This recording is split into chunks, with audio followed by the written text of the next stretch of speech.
ഇന്ന് തന്നെ ഡൗൺലോഡ് ചെയ്യൂ. കാണൂ നിങ്ങളുടെ ഫേവറേറ്റ് ഷോസ്. ഏതോ ഒരു ശക്തി എന്നെ കൊണ്ടുവന്ന് സാറിനെ മുന്നോട്ട് തള്ളിക്കൊണ്ടുവന്ന് രക്ഷിച്ചു. എന്റെ ദൈവമേ ഭഗവതി, നീ കാത്തല്ലോ. സംഗീതേ, നിനക്ക് ഇഷ്ടമാണെങ്കിൽ അമ്മ നിന്നെ സഹായിക്കാൻ ഇവിടെ നിൽക്കട്ടെ. എന്തേ? എന്റെ വണ്ടി അടിച്ച രാജീവ് മേനോൻ കൊല്ലപ്പെട്ടത്.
ദേമുൾക്ക് ഈ അവസ്ഥ ഉണ്ടാക്കിയത് നിങ്ങളാണോ? നിങ്ങളാണോ രാജീവ് സാറിനെ കൊന്നത്? ഒരു പാവം കുഞ്ഞിനെ അനാഥമാക്കിയിട്ട് നിങ്ങൾ എന്താ നേടിയത്? പറയേ, എനിക്ക് സത്യം അറിയണം. നിങ്ങളാണോ രാജീവ് സാറിനെ കൊന്നത്?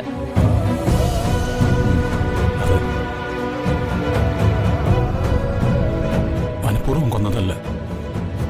എന്റെ അശ്രദ്ധ മൂലം സംഭവിച്ച അപകടത്തിൽ അത് സംഭവിച്ചത്. അത് ഞാൻ തിരിച്ചറിഞ്ഞത് വളരെ വൈകിയ. അപകട സമയത്ത് കാറിലുണ്ടായിരുന്ന അച്ഛൻ തന്നെ പറഞ്ഞ ഞാൻ അറിഞ്ഞത്. അതും കാലങ്ങൾക്ക് ശേഷം.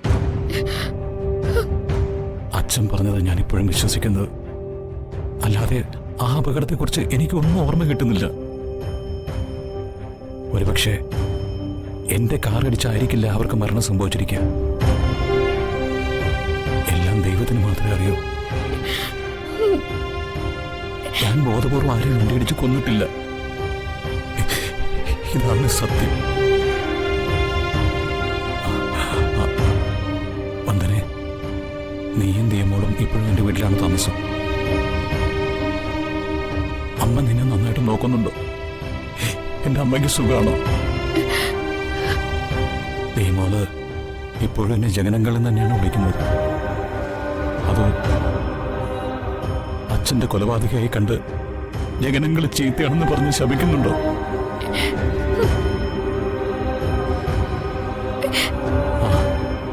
കാണാതായ വർഷയെക്കുറിച്ച് എന്തെങ്കിലും വിവരം ലഭിച്ചോ? വന്ദനയ്ക്ക് എന്നോടൊന്നും ചോദിക്കാനില്ലേ? സുഖമാണോന്നെങ്കിലും? ഇല്ല,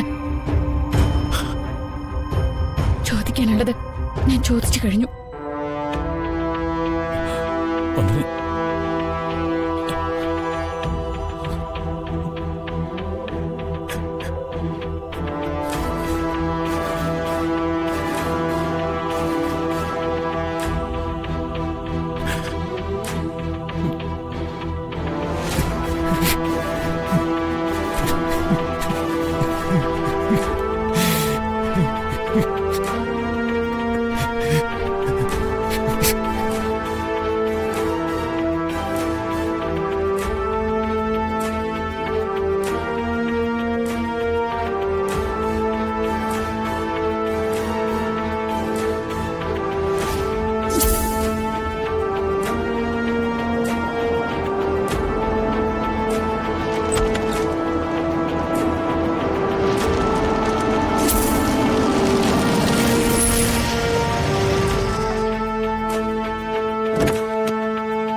ഇതാണ് എന്റെ വീട്, അതെന്റെ ഭാര്യ. വാ. ഇതാരാന്നറിയോ? വർഷ. വർഷയല്ലേ ഇത്, അമ്മു. അമ്മോ? വർഷയുടെ അതേ മുഖഛായയുള്ള അമ്മുവാണ് ഈ കുട്ടി.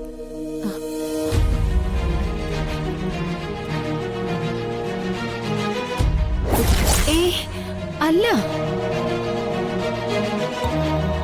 ഇത് ചന്ദ്രികയുടെ മകള് വർഷ തന്നെയാ. ആണോ?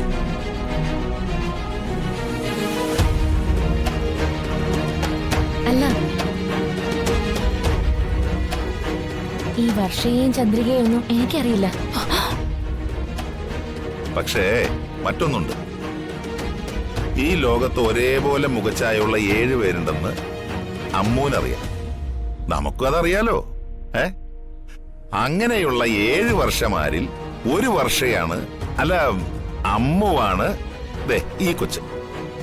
എനിക്കൊന്നും മനസ്സിലാവുന്നില്ല. ഈ കുട്ടി എവിടുന്നാ കിട്ടിയേ? അതൊരു വലിയ കഥയാ സംഗീത. റോഡിൽ നിന്ന്. റോഡിൽ നിന്നോ? അതായത് ഈ കുട്ടി ഇല്ലായിരുന്നെങ്കിൽ ഞാനിപ്പോ രക്തത്തിൽ കുളിച്ച് ശവമായിട്ട് റോഡിൽ കിടന്നേനെ. എടി മനസ്സിലായില്ലേ?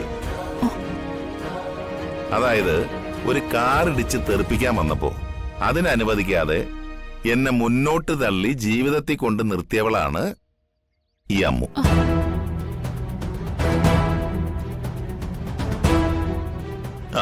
ഒരർത്ഥത്തിൽ പറഞ്ഞ എന്റെ ആയുസ് നീട്ടാൻ ഈശ്വരൻ പറഞ്ഞയച്ച ഒരു രക്ഷക. തെറ്റ് സാറിന്റെ ഭാഗത്താ. വീട്ടു ജോലിക്കാരുടെ പ്രശ്നം ഫോണിൽ സംസാരിക്കുന്നത് റോഡ് ക്രോസ് ചെയ്യുമ്പോഴാണോ? ഏതോ ഒരു ശക്തി എന്നെ കൊണ്ടുവന്ന് സാറിനെ മുന്നോട്ട് തള്ളിക്കൊണ്ടുവന്ന് രക്ഷിച്ചു. എന്റെ ദൈവമേ ഭഗവതി, നീ കാത്തല്ലോ. സംഗീതേ, നിനക്ക് ഇഷ്ടമാണെങ്കിൽ അമ്മു നിന്നെ സഹായിക്കാൻ ഇവിടെ നിൽക്കട്ടെ. എന്തേ? അമ്മ ആയാലും വർഷ ആയാലും നല്ല മുഖശ്രീയുള്ള കുട്ടിയാ. നല്ല തറവാട്ടി പിറന്നതിന്റെ ലക്ഷണമുണ്ട്. ഈ കുട്ടിയോട് നിന്നോട്ടെ.